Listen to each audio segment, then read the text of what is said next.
الشيطان الرجيم. بسم الله الرحمن الرحيم. أفلم يدبروا القول أم جاءهم ما لم يأت آباءهم الأولين أم لم يعرفوا رسولهم فهم له منكرون أم يقولون به جنة بل جاءهم بالحق وأكثرهم للحق كارهون ولو اتبع الحق أهواءهم لفسدت السماوات والأرض ومن فيهن بل أتيناهم بذكرهم فهم عن ذكرهم معرضون أم تسألهم خرجا فخراج ربك خير وهو خير الرازقين وإنك لتدعوهم إلى صراط مستقيم وإن الذين لا يؤمنون بالآخرة عن الصراط لناكبون ولو رحمناهم وكشفنا ما بهم من ضر للجوا في طغيانهم يعمهون ولقد أخذناهم بالعذاب فما استكانوا لربهم وما يتضرعون حتى إذا فتحنا عليهم بابا ذا عذاب شديد إذا هم فيه مبلسون. صدق الله مولانا العظيم. صدق رسوله النبي الأمين الكريم. نحن على ذلك من الشاهدين والشاكرين. یہ سورہ المومنون کے چوتھے رکوع کی 68 تا 77 آیات آپ کے سامنے تلاوت کی گئی ہیں. 10 آیات پر مشتمل یہ کلام پاک آپ کے سامنے جو کچھ کہہ رہا ہے پر غور فرمائیے. فرمایا گیا کہ تو کیا ان لوگوں نے کبھی اس کلام پر غور نہیں کیا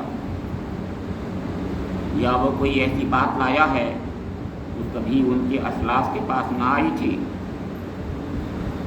یا یہ اپنے رسول سے کبھی کے واقف نہ تھے کہ انجانا آدمی ہونے کے باعث اس سے بدکتے ہیں یا یہ اس بات کے قائل ہیں کہ وہ مجنون ہے. نہیں، بلکہ وہ حق لایا ہے اور حق کی ان کی اکثریت کو ناگوار ہے اور حق اگر کہیں ان کی خواہشات کے پیچھے چلتا تو زمین اور آسمان اور ان کی ساری آبادی کا نظام درہم برہم ہو جاتا. نہیں، بلکہ ہم ان کا اپنا ہی ذکر ان کے پاس لائے ہیں اور وہ اپنے ذکر سے منہ موڑ رہے ہیں. کیا تو ان سے کچھ مانگ رہا ہے؟ تیرے لیے تو تیرے رب کا دیا ہی بہتر ہے اور وہ بہترین رازق ہے. تو ان کو سیدھے راستے کی طرف بلا رہا ہے، مگر جو لوگ آخرت کو نہیں مانتے وہ راہ راست سے ہٹ کر چلنا چاہتے ہیں. اگر ہم ان پر رحم کریں اور وہ تکلیف جس میں آج کل کی مبتلا ہیں دور کر دیں تو یہ اپنی سرکشی میں بالکل ہی بہک جائیں گے. ان کا حال تو یہ ہے کہ ہم نے انہیں تکلیف میں مبتلا کیا پھر بھی یہ اپنے رب کے آگے نہ جھکے اور نہ عاجزی اختیار کرتے ہیں. البتہ جب نوبت یہاں تک پہنچ جائے گی ہم ان پر سخت عذاب کا دروازہ کھول دیں تو یکایک تم دیکھو گے اس حالت میں یہ ہر خیر سے مایوس ہیں. سورہ المومنون ایک مکی سورہ ہے جو انسانوں کے سامنے انسانوں کی صلاح کے اوصاف بتاتا ہے اور بتاتی ہے سورہ کہ کامیابی کس چیز میں ہے انسانوں کی. بتایا کہ ایمان لانے میں ہے، نماز پڑھنے میں ہے، نماز میں خشوع کرنے میں ہے، لغویات سے بچنے میں ہے، تزکیہ نفس پر چلنے میں ہے، شرمگاہ کی حفاظت کرنے میں ہے، امانتوں کا پاک و لحاظ کرنے اور عہد و پیمان کو وفا کرنے میں ہے اور نمازوں کی محافظت کرنے میں ہے. اور یہی وہ لوگ ہیں جو کہ حقیقت میں جنت الفردوس کے وارث ہیں۔ کامیابی کا پورا معیار، پیمانہ اور کسوٹی اور کنجی بتا دی، جنت الفردوس کی کنجی بتا دی۔ اس کے بعد بتایا کہ انسان غور کرے اپنے حالت پر کہ وہ کس حالت سے کتنا بڑی ذات، کتنی بڑی شخصیت، کتنی بڑی اشرف المخلوقات بن گیا، پھر بھی وہ ناشکر ہے۔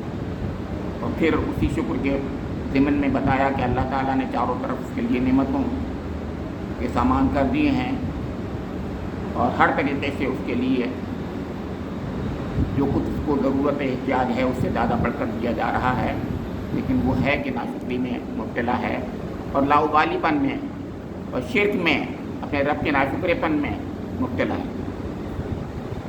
یہ تمام باتیں جو ہیں کہنے کے بعد میں بتایا کہ اس سے پہلے بھی اللہ تعالیٰ نے اپنے انبیاء کرام کو بھیجا، اور سب سے پہلے حضرت نوح علیہ السلام کا قصہ، پھر باقی انبیاء کرام کی قوموں کا ذکر کیا، اور اس کے بعد یہ بتایا کہ وہ لوگ صرف تین ہی بات پیش کرتے رہے ہیں کہ لوگوں تمہارا رب ہے، تم اس کی عبادت کرو، اس کا تقویٰ اختیار کرو، ہماری اطاعت کرو، ہم اس کے نمائندے ہیں، اور مرنے کی بعد زندگی ہے، جواب دہ ہے تم لوگ۔ یہ تمام باتیں جو ہیں انہوں نے کہیں تو وہ تینوں باتیں ان کے لیے سب سے زیادہ سخت انکار کا باعث بن گئیں، کیونکہ وہاں شرک کے نظام میں ان کی گنجائش نہیں تھی کہ وہ ایک خدا کو مانتے۔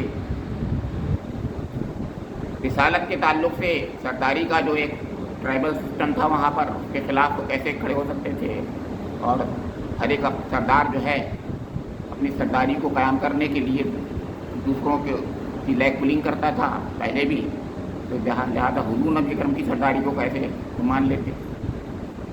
اور تیسری چیز مرنے کے بعد زندگی آخرت کا معاملہ تھا، تو اس کے بارے میں تو پھر بہت ضابطے کی زندگی گزارنی تھی، تو وہ تو لاؤبالی تھے بالکل، وہ اس طرف کیوں توجہ دیتے۔ تو یہ تمام چیزیں جو تھیں ان کو سب سے زیادہ یعنی ریجیکشن کا باعث بن گئی، اسلام کے اور قرآن کے اور حضور نبی اکرم کی ذات گرامی کے۔ یہ تمام چیزیں تھیں، اس میں اللہ کے رسول صلی اللہ علیہ وسلم جو ہیں اپنے رب سے کہتے ہیں، دعا کرتے ہیں کہ اے اللہ کوئی طریقہ ایسے اختیار فرما دیجیے کہ یہ جھک جائیں اور آپ کی بات مان لیں، حقیقت کو سمجھ لیں اپنی۔ تو رب کریم تو جانتا ہے کیا ہے، کیا صحیح طریقہ کیا نہیں، وہ بندوں پہ چھوڑ دیتا ہے کہ اچھا تم بولو کیا چاہتے ہو۔ سوچیے آپ، حضور فرماتے ہیں کہ اے اللہ حضرت یوسف علیہ السلام جیسے قحط کے ذریعے سے میری مدد فرما دیجیے، بتاؤ۔ سمجھ رہے ہیں آپ میری بات کو؟ غور کریے، یعنی بندوں پہ چھوڑ دیتا اللہ تعالیٰ کو۔ اللہ تعالیٰ گویا میں اپنی زبان میں بول رہا ہوں کہ مسکراتا ہے، ٹھیک ہے تم جو کہہ رہے ہو تمہاری تو مانی جائے گی، کیونکہ میں نے تمہیں بنا لیا ہے، رسول اپنا منتخب کیا ہے، لیکن اس سے ہونا کچھ نہیں ہے۔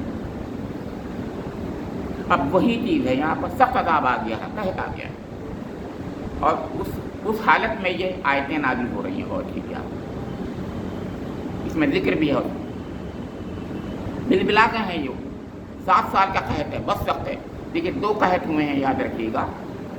ایک قحط جو ہے حضور نبی کرم کی بعثت کے فوراً بعد، فوراً بعد مراد یہ مکے کی زندگی میں ہوا ہے، اور ایک مدینہ منورہ میں جب حضور نبی کرم ہجرت فرما کر چلے گئے تھے تب ہوا ہے دوبارہ۔ تو یہ مکے کی زندگی والا قحط ہے، یہ بھی بہت سخت قحط تھا، دھواں آسمان پہ دھواں جیسا ہو گیا تھا، کیفیت بہت سخت تھی اس کی۔ تو ہر سفیان جو ایمان نہیں لائے تھے انہوں نے بھی کہا تھا کہ دعا کرو محمد، اور لوگ بھی اور بھی سرداران قریش آئے، اور پھر حضور نبی کرم کی پھر دعا سے وہ قحط دور بھی ہوا۔ یہ بھی غور کیجیے، یہ تمام باتیں ہیں، لیکن وہ اپنی جگہ سے ٹس سے مس نہیں ہوئے۔ جو ایمان لانے والے تھے وہ اس قحط کی وجہ سے ایمان نہیں لائے، بلکہ وہ اللہ تعالیٰ کا جو دوسرا نظام ہے ہدایت کا، اس کے تحت ایمان لائے۔ کہنا یہی تھا کہ تم جو سمجھ رہے ہو کہ ایسے ہوگا تو ایسا ہو جائے گا، ایسا نہیں ہوتا ہے۔ اب اس کے اندر جو آج میں نے محسوس کیا آیات میں آج، تو یہ محسوس کی کہ انسانی زندگی جو ہے وہ تو جیسی ہے، وہ تو اللہ تعالیٰ نے ایک اشرف مخلوقات بنایا، اس کو عقل، جو اس کو عقل سے اخلاق سے تمام چیزوں نوازا ہے، لیکن اس کا صحیح استعمال جب نہیں کرتا، اور لاؤبالی پن نان سیریسنس جب زندگی میں اس کی آ جاتی ہے تو اس کی زندگی بڑی کمپلیکس ہو جاتی ہے. یہ کہنا چاہ رہا ہوں. اس کو سیدھی سادھی بات سمجھ نہیں آتی, الٹی ہر چیز اس کو الٹی لگتی ہے. تو یہاں پر اللہ کے رسول کو تسلی دی جا رہی ہے کہ یہ جو سب کچھ ان کی یہ کیفیت ہے, یہ الٹا پن جو نظر آ رہا ہے آپ کو, یہ اس وجہ سے لاوالی ہیں, نان سیریس لوگ ہیں. یہ آپ کے دعاؤں سے یا ان چیزوں سے اثر پڑنے والا نہیں ہے, اور یہ جب خود سیریس نہیں ہو جائیں گے تب تک یہ ٹھیک نہیں ہوگا. اور سیریسنس کا مطلب کیا ہے, یہ اپنے پورے نظام پر غور نہیں کریں گے کہ یہ نظام جو ہے شرک کا نظام ہے اور بہت غلط نظام ہے, اس سے نکلنے کی کوشش نہیں کریں گے تب تک نہیں ہو سکے. سارا کا سارا نظام شرک کا ہے, سرداری اور ٹرائبل سسٹم یہ ہے, اس میں سے نکلنا جب تک نہیں ہوگا تب تک نہیں ہوں گے. اور آخرت کی زندگی, منضبط زندگی جب جب تک نہیں گزارنے کی کوشش کریں گے کہ ہاں ہم جواب دیں اللہ کے حضور, تب تک یہ کام نہیں بنے گا. اب یہ اس ماحول میں جو ہے آپ کے اس میں سوچئے آپ کہ اللہ تعالیٰ فرما رہا ہے, یہ جو پس منظر ہے کہ افلم یدبروا القول ام جاءہم ما لم یأت آباءہم الاولین. اب اس میں استفہامیہ کلمات ہیں, آیتیں ہیں, ایک کے بعد مختلف سوالات اٹھائے جا رہے ہیں کہ یہ ایسا ہے, کہ ایسا ہے, اس لیے ایسا ہو رہا ہے. اب یہ اپنے حبیب کی تسلی کے لیے ایسا کیا جا رہا ہے, ان کو توبیخ کی جا رہی ہے, ان کو جو ہے ان پر حسرت آمیز ایک ان کی تنبیہ ہے, توبیخ ہے, اور حضور نبی اکرم تسلی, یہ پورا کا ماحول ہے. فرمایا افلم یدبروا القول ام جاءہم ما لم یأت آباءہم الاولین. کیا تو ان لوگوں نے کبھی اس کلام پر غور نہیں کیا کہ یہ کلام جو ہے بالکل ایسے ہی ویسا کلام ہے, یا یہ سمجھتے ہیں کہ کلام کچھ اور ہے. یہ مطلب ہے, مطلب کیا انہوں نے یہ سمجھا ہے کہ یہ کلام ہم جیسے لوگ بھی بنا لیں گے, یا یہ سمجھتے ہیں کہ نہیں ہم نہیں بنا سکتے. یہ مطلب ہے یہاں پر. اس کے باوجود یہ اس کلام کو سمجھتے ہیں کہ ایسا کلام ہے یہ جس کو ہم نہیں بنا سکتے, اور بالکل ایک عجب کلام ہے, بالکل نیا کلام ہے, ایک نرالا کلام ہے. اس کے اندر جو اس کی تعلیمات ہیں وہ بہت اعلیٰ اور عرفہ ہیں. اس کے باوجود یہ ایمان نہیں لا رہے ہیں. تو کیا وجہ ہے؟ تو فرمایا کہ افلم یدبروا القول ام جاءہم ما لم یأت آباءہم. اور دوسرا ایک سوال رکھا, کیا یہ ایسا ہے کہ ان کے باپ داداؤں میں کبھی بھی انہوں نے کبھی ہدایت کے معاملے میں کوئی بات نہیں سنی تھی؟ یعنی حضرت ابراہیم علیہ السلام, اسماعیل علیہ السلام کا تو کم سے کم ان کو معلوم ہے, ان کے تو آج بھی اپنے کو بولتے تھے یہ کہ ہمارے جد امجد ابراہیم علیہ السلام تھے, اسماعیل علیہ السلام نے اس خانے کعبہ کو آباد کیا, مکے کو آباد کیا, یہ تو جانتے ہیں. لیکن وہاں تک نہیں جاتے, یہ جو درمیان کی کڑیاں ہیں اور 20-30 پشتے جو ہیں زیادہ وہاں تک جاتے ہیں, اور جو سب کے سب مشرک بنے ہوئے تھے. یہ کہا تو کہا گیا ما لم یأت آباءہم الاولین. کیا ان کے پاس, ان کے اسلاف کے پاس کوئی ایسی چیز نہیں آئی تھی, یہ نہیں جانتے؟ یعنی حضرت ابراہیم اور اسماعیل السلام کے پاس جو بات آئی تھی کیا نہیں جانتے؟ یہ خوب جانتے ہیں. پھر فرمایا ام یقولون بہ جنہ. کیا یہ سمجھتے ہیں, یہ کہتے ہیں کہ آپ مجنون ہیں, آپ کو جنون لاحق ہو گیا ہے. بل جاءہم بالحق واکثرہم للحق کارہون. نہیں, بات یہ نہیں ہے. یعنی وہ ایسی باتوں پر یہ کہا, جیسے یہاں کہتے ہیں ہمارے ہاں اور ذرا زمانہ تھوڑا سا گزرا ہے, یا دوسرے لوگ جو ہوتے ہیں ذرا کم پڑھے لکھے لوگ ہمارے یہاں بھی, وہ کہتے ہیں آسیب پہ لگ گیا ہے, بھوت پریت آسیب. تو ایسی عرب میں بولا کرتے تھے جن اس پہ لگ گیا ہے. اس کے لیے لفظ جن نہیں آ جاتا تھا, اس لیے جن کہتے تھے کہ جن اس پر جن آ گیا ہے. اسی بنا پر مجنون کا لفظ آتا ہے, یعنی پاگل پن کو مجنون. آج کل اس کو ہم سائیکولوجیکل اور سائیکیٹرک اور ڈاکٹر اس مریض کے انداز سے بولتے ہیں. تو اس زمانے میں وہ لوگ اس کو, اور آج بھی لوگ کہتے ہیں کہ لوگ ایسے ہی اس کو جن لگ گیا ہے, آسیب آ گیا ہے. تو کیا اس کو جن اس پر آ گیا ہے کیا؟ کہ نہیں, بل جاءہم بالحق واکثرہم للحق کارہون. بات یہ نہیں ہے, بلکہ ایسی بات نہیں ہے. بات یہ ہے کہ حق کو جاننے کے باوجود یہ حق سے کراہت کر رہے ہیں, حق سے دور بھاگ رہے ہیں. یہ ان کو معلوم ہے حق کیا ہے, اس کے باوجود اس سے دور بھاگ رہے ہیں. یہ ہے اصلی بات. اب حضور کو تسلی ہے, ہمارا دائرے سے ملتی بات ہے کہ یہ سب کچھ جان رہے ہیں, کے باوجود یہ اس سے دور بھاگ رہے ہیں, بھٹک رہے ہیں اس سے. پھر فرمایا وَلَوِ اتَّبَعَ الْحَقُّ أَهْوَاءَهُمْ لَفَسَدَتِ السَّمَاوَاتُ وَالْأَرْضُ وَمَنْ فِيهِنَّ. کیا بات فرمائی, یہ اتنا بڑا فلسفہ ہے, یہ اتنا گہرا فلسفہ ہے کہ یہ حق دنیا کا جو ہے, دنیا میں جو حق ہے اس کو انسان اپنے خواہش کے مطابق اپنے بدلنا چاہے، اگر یہ کہے کہ میرے خواہش جو ہے ایسی، بس حق بھی ایسے ہی ہو جائے، دنیا کے جو ٹروتس ہیں وہ ویسے ہی ہوں جیسا میں سمجھتا ہوں، تو پھر دنیا میں فساد مچ جائے گا، کیونکہ میری خواہش کچھ اور ہوگی، آپ کی کچھ اور ہوگی، ہر ایک کی اپنی اپنی خواہش ہوگی، ہر ایک کی اپنی خواہش کے مطابق تو بن نہیں سکتا، فساد ہو جائے گا، آپس میں جنگ ہو جائے گی، جھگڑا بھی ہو جائے گا، اور وہ جو چاہے گا، ایک چاہے گا میری چلے، دوسرا چاہے گا میری چلے، تو ایسا ہی ہوگا، تو فساد بن جائے گا۔ بل اتیناہم بذکرہم فہم عن ذکرہم معرضون، بات یہ ہے کہ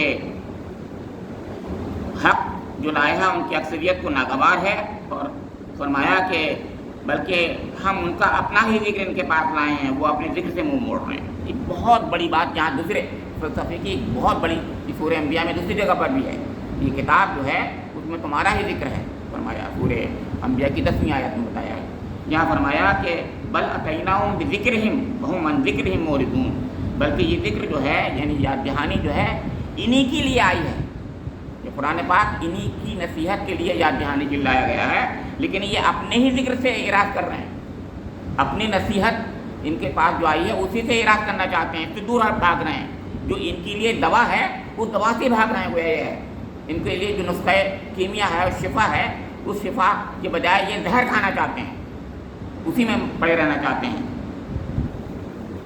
پھر فرمایا کہ یہ تمام باتیں بتائیں، یعنی سوال کرتے ہوئے رکھا یہ سب کچھ ایسا ہے، ام تسألہم خرجن فخراج ربک خیر وہو خیر الرازقین، کیا آپ ایسا کر رہے ہیں نبی اکرم کیا کہ ان سے کوئی خراج لے رہے ہیں، کوئی ٹیکس لیتے ہیں، یا ان سے یعنی اجرت لے رہے ہیں کچھ ان سے کچھ اس بات پر کہ میں یہ کہوں گا، میں جو کہہ رہا ہوں تمہارے سامنے، جیسے ٹیوشن کا پیسہ لے لیتا ہے آدمی، اس چیز کا جو آپ کچھ کر رہے ہیں نہیں کام، اس کا کچھ پیسہ لے رہے ہیں ان سے، خراج لے رہے ہیں کچھ،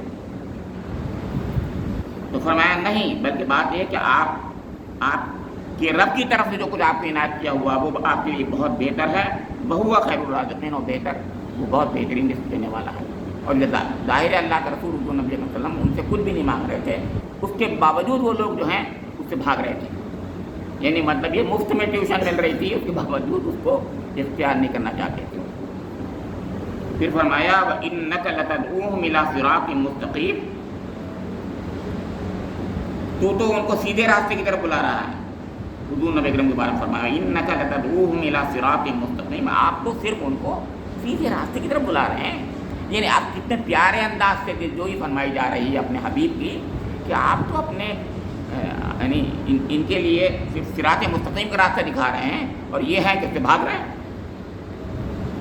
اس کی وجہ پھر بتا دی ہاں کہ وَإِنَّ الَّذِينَ لَا يُؤْمِنُونَ بِالْآخِرَةِ عَنِ الصِّرَاطِ لَنَاكِبُونَ، فرمایا کہ بات یہ نہیں ہے کہ مگر جو لوگ آخرت کو نہیں مانتے وہ راہ راست سے ہٹ کر جانا چاہتے۔ اس میں تمام باتیں میں نے جیسے بتایا تھا ابتدا میں کہ توحید کی بات پہلے تھی، توحید سے کیوں بھٹکتے تھے وہ، شرک کا نظام ان کو جو ہے توحید کی طرف نیا نہیں دینا چاہتا تھا، رسالت اس لیے نہیں مانتے تھے کہ وہاں قبائلی سسٹم میں سرداری کا نظام قائم تھا، سرداری ان کی نہیں چلتی، ہر ایک اپنے سردار بننا چاہتا تھا جو بھی تھے، اور جو سردار تھے وہ دوسرے کو نیا لینا چاہتے تھے کہ نیا سردار کسی کو بھی نہیں دینا چاہتے تھے۔ اور تیسری چیز یہ تھی کہ مرنے کے بعد زندگی آخرت اس کو نہیں، تینوں عقیدے جو ہیں قرآن کے ذریعے سے اللہ کے رسول حضور نبی اکرم پہنچا رہے تھے، اس میں کسی کو کوئی بھی ان کے لیے قابل قبول نہیں تھا۔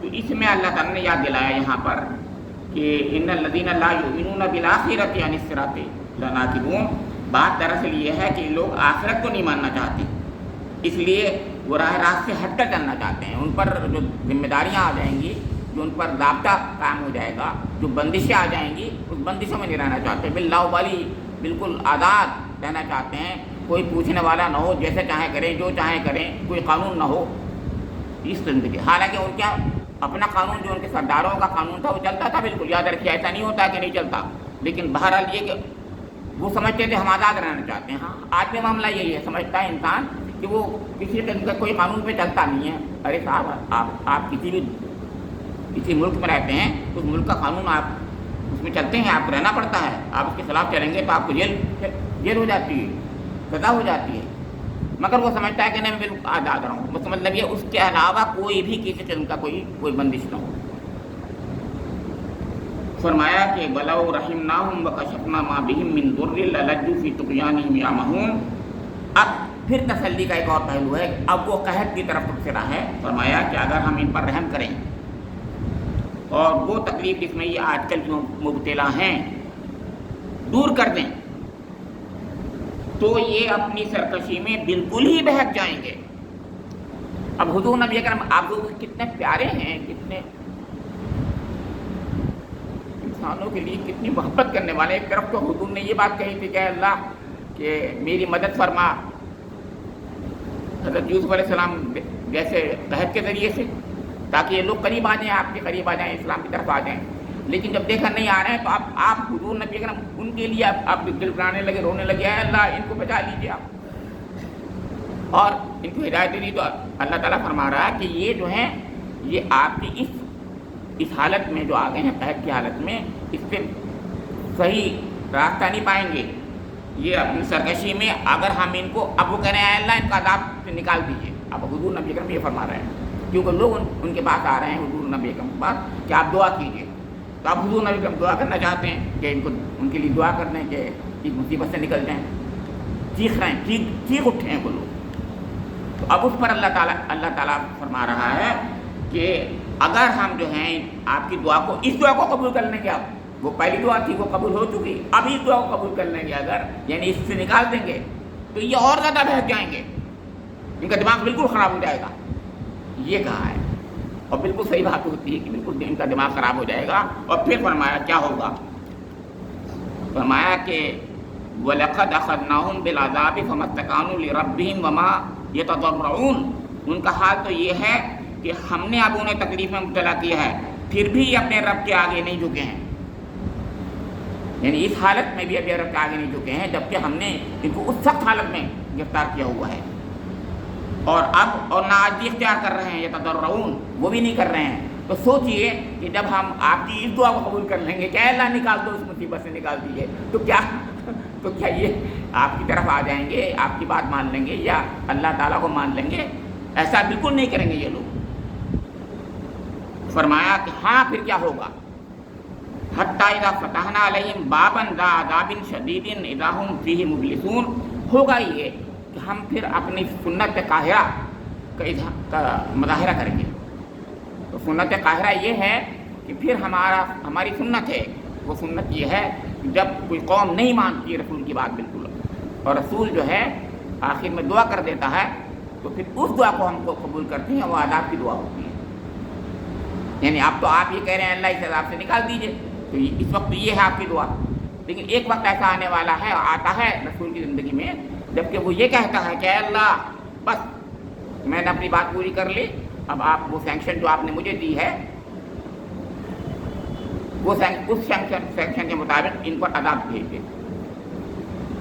اس وقت پھر آپ سوچئے کیا ہوگا۔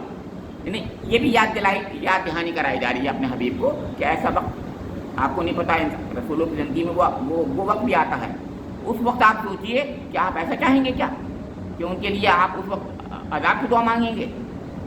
اب دیکھیے اللہ رحیم، اس طرف سوچیے آپ کہ اللہ رحیم کتنا زیادہ ہے۔ یعنی انسان تو حالت کے لحاظ سے اس کے اندر تو اتار چڑھاؤ آتے رہتے ہیں، چاہے وہ رسول کیوں نہ ہو، حالات کے لحاظ سے اتار چڑھاؤ آتے رہتے ہیں، ابھی ایسا ہے ابھی ایسا ہے، تو وہ اس حالت میں اپنے کو وہ اکوموڈیٹ کرتا رہتا ہے، چاہے کیسے بھی کرے۔ لیکن اگر ایسا ہو جائے کہ بالکل اس پر سخت عذاب آ جائے گا، جیسے کہ قرآن کہہ رہا ہے، تو پھر وہ آخر میں جو عذاب آتا ہے، جو دنیا میں عذاب آتا ہے، اگر وہ عذاب آ گیا تو یاد رکھیے وہ عذاب سخت ہوتا ہے، اذا ہم فیہ مبلسون، تو پھر ان کے پاس کوئی اور آپشن نہیں ہوگا، یہ جو ہیں پھر مایوس ہوں گے اور خیر سے مایوس ہو جائیں گے، پھر کچھ نہیں ہوگا ان کے لیے، اور ان کے لیے عذاب جو ہے کوئی فائدہ نہیں کرے گا اس کو پر۔ قوم یونس پر تو عذاب نے فائدہ پہنچایا تھا، وہ بھی عذاب دور سے دیکھا تھا انہوں نے، اس کے علاوہ کوئی اور تاریخ کا کوئی واقعہ نہیں ہے جس میں کبھی کوئی ایمان لائی ہو قوم، تو عذاب کو دیکھ کر کوئی قوم ایمان نہیں لاتی، یہ مطلب کہنے کا ہے۔ پھر یہ ہے کہ جب وہ عذاب آ جاتا ہے تو پھر وہ خیر سے مایوس ہو جاتی ہے قوم کو، جو خیر سے مایوس ہوتی تو اللہ کی طرف سے سنت قاہرہ کا اظہار تو دنیا میں ہو جاتا ہے اور ان کے لیے جہنم مقدر ہو جاتی ہے. اس دنیا میں بھی جو عذاب ہے وہ سخت ان کا عذاب ہوتا ہے, آفت سماوی ہے جو بھی جس شکل میں بھی آتا ہے وہ, اور اس کے بعد وہ جو ہے جہنم کا عذاب ان کے لیے ہوتا ہے. جیسے کہ سورہ نور میں فرمایا کہ اس دنیا میں ان کے لیے پانی کا عذاب آیا اور فوراً کے فوراً کہا گیا ان کو جہنم میں داخل کر دیا گیا. یہاں پر غرقابی کا پانی کے اندر ڈوبنے کا عذاب, اور جیسی ان کی موت آئی, آخری سانس آخری ہچکی آئی, اس کے بعد فوراً ان کے لیے جہنم کا عذاب تھا. ادخلوا نارن قرآن میں کہا ہے, یہاں اگری کو کہا ادخلوا نارن کہا ہے, پھر ان کو فوراً نار میں آگ میں داخل کر دیا گیا. تو سوچیے دو قسم کا عذاب, پانی کا عذاب بھی بہت سخت ہوتا ہے, عذاب تو ہر عذاب سخت ہوتا ہے چاہے کوئی بھی ہو, اور عذاب الآخرت اکبر کہا ہے وہ عذاب تو بہت ہی سخت عذاب ہوتا ہے. تو ان آیات میں غور کیجیے کس طریقے سے دائیان اسلام کے دائیوں کو طریقہ دعوت بتایا جا رہا ہے. کیا طریقہ اختیار کرنا چاہیے. انسان گھبرا جاتا ہے, ان کے لیے وہ ایسی دعائیں مانگتا ہے کہ اللہ ان کو ایسا کر دیجیے, اس وقت یہ ٹھیک ہو جائیں گے. پھر وہ ایسا کر دیتا ہے, اللہ تعالیٰ ان کی خاطر کر دیتا ہے, ان کا مان رکھتا ہے اللہ تعالیٰ, ایسا کر دیتا ہے. پھر جو ہے اس میں بھی وہ نہیں بچے تو پھر بتاتا ہے کہ تو ایسا نہیں ہوتا. تو گویا اللہ تعالیٰ کا جو معاملہ ہے, جو سنت ہے, جو طریقہ ہے, وہ بالکل مشیت کے اور خیر کے مطابق چل رہی ہے. ہمیں اللہ تعالیٰ کی مشیت پر پورے طریقے سے جو ہے اطمینان رکھتے ہوئے کام کرتے رہنا چاہیے, ہم سے مطلب داعیان حق کو. اور جو حالات آتے ہیں ان حالات میں ہمارے سامنے مثال رہا ہے قرآن پاک کہ ہمیں کس وقت میں کیا کام کرنا ہے. ہمارے سامنے صرف وہی کام کرنا ہے کہ جو اللہ کے رسولوں نے کام کیا, جو اللہ کی کتاب ہمیں بتا رہی ہے, اس کے مطابق ہمیں کام کرتے رہنا ہے, کرتے رہنا چاہیے. حالات بگڑیں گے, بہت سخت ہوں گے, کوئی نہیں مان کے دے گا, نہیں مانے گا. میں نے جو بات کہی کہ آخر میں یاد رکھیے کہ انسانی زندگی, انسانی شخصیات, پرسنالٹیز بہت ہی کمپلیکس ہوتی ہیں, اس کا تصور ہم نہیں کر سکتے. یعنی ہر شخص اپنے میں ایک الگ دنیا اور سمندر ہے, ہر شخص الگ ہے. اس کی کیفیات کیا ہیں, اس کے خیالات کیا ہیں, وہ کیسے سوچتا ہے, وہ کیسے کرتا ہے. آپ سمجھیں گے ایک قانون سے ایک ڈنڈے سے ہانک دیں گے, ہر ایک کے لیے الگ الگ طریقہ ہوگا. کوئی کسی طریقے سے سمجھے گا, کوئی اور طریقے سے سمجھے گا, کوئی اور طریقے سے سمجھے گا, کوئی سمجھے گا ہی نہیں, کوئی سمجھ جائے گا بہت آسانی سے. تو اللہ رب کریم سے میری دعا ہے کہ مجھے اور آپ نے قرآن پاک کو سمجھنے کی, اس کے مطابق عمل کرنے کی توفیق نصیب فرما دیں. اس کے پڑھنا سمجھنے میں ہم سے جو غلطیاں ہو جاتی ہیں اللہ تعالیٰ کو معاف فرما دیں.